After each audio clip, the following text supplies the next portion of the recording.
Physical security.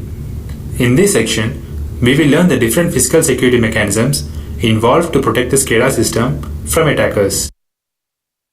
Access controls. These can be of three types: manual, electronic, and hybrid. Manual access control.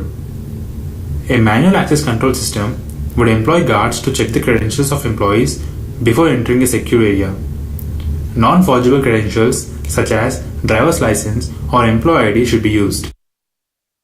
Electronic access controls. This is done mostly with the help of passwords, biometrics, magnetic strip cards, smart cards, RFID, and so forth. With the help of these, there is a less chance of stolen or forged credentials. Non-contact RFID smart cards with an indicated photo ID are the most prevalent technology used today for fully automatic electronic access control. Hybrid systems. These are a combination of human guards and electronic access controls. Biometric scanners are best suited for this. Access tracking. It is the process of tracking the entry and exit of personnel who have access to secure areas. This helps in spotting an anomalous behavior of the personnel. This can be done via manually or electronically.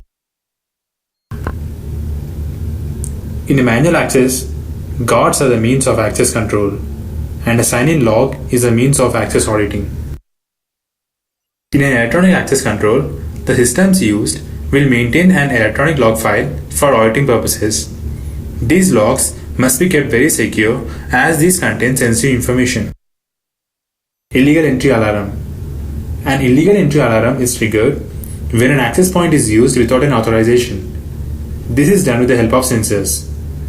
Motion sensors can be kept in a room having critical equipment and generate an alarm if motion is detected when no authorization access has been granted. This process makes it difficult for threat agent to gain access to critical systems. Physical isolation of assets. Physical materials like documentation, manuals, drawings, etc. needed to be protected and housed in storage that has access control. Locked cabinets are one of the ways. The best way of handling materials essential to recovery from a system failure is to keep a queue of backups, made daily or weekly, as well as before the software or configuration changes to a system. Having multiple backups is essential so that the user can go back any length of time in case of a failure. These backup images must have good physical security as these contain a lot of information about the system. Electronic vaulting. For offsite storage of digital information, instead of physical transport, electronic vaulting is used. Electronic vaulting is the process of sending the critical digital information on leased encrypted telecommunication circuits. Fire suppression. Fire detection system, usually smoke detectors and sprinklers, are present in most of the modern facilities. In computer rooms, water sprinklers are replaced with halon substitute as a fire suppressant. Telecommunications in a SCADA network are controlled and stored in a central room called as a telecom room. These must be made more secure and prevent the attackers from getting control over it. Operational security.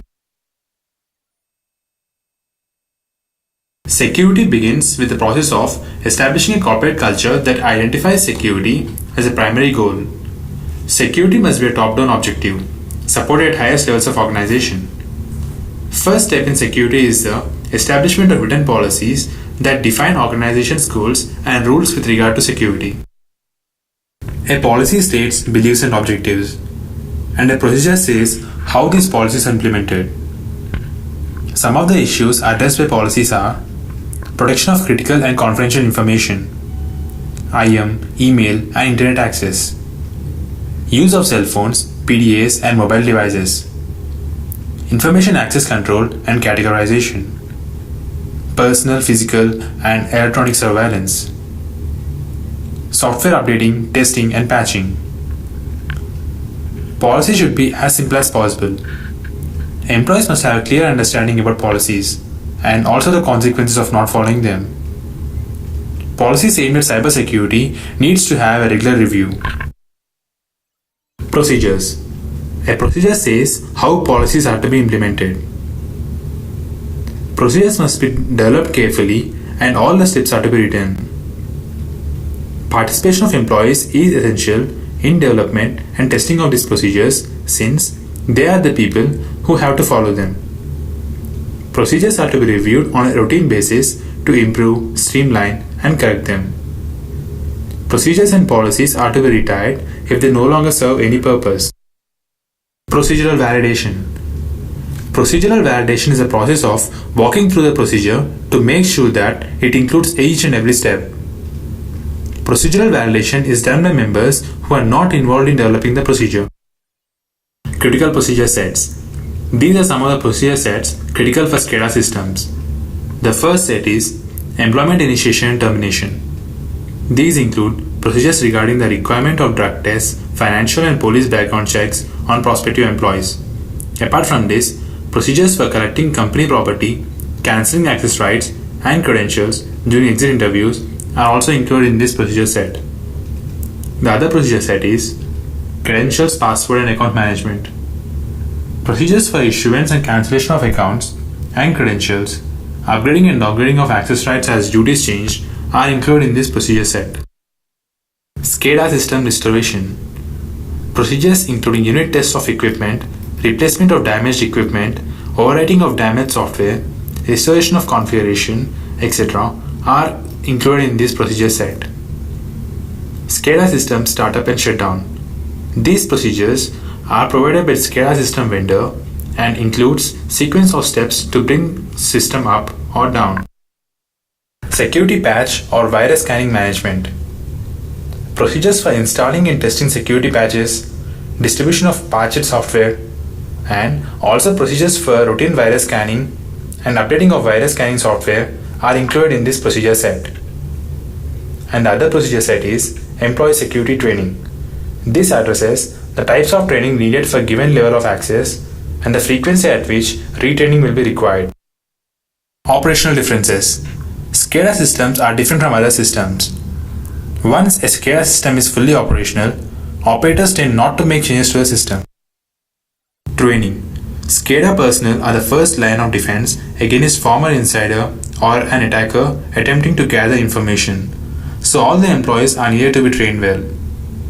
The key points that all the employees need to know are awareness about cyber threats and threat sources, awareness of the means used by attackers to plan and stage attacks, awareness of the basic practices that support and enable an effective security policy, awareness of the damage or impact both to the organization and to the outside world on a successful attack, awareness of the management, support for necessary policies and procedures. Access controls are of three types: manual, electronic, and hybrid. Access tracking is done manually or electronically. Policies and procedures are used to implement operational security. A policy states beliefs and objectives, and a procedure says how policies are to be implemented.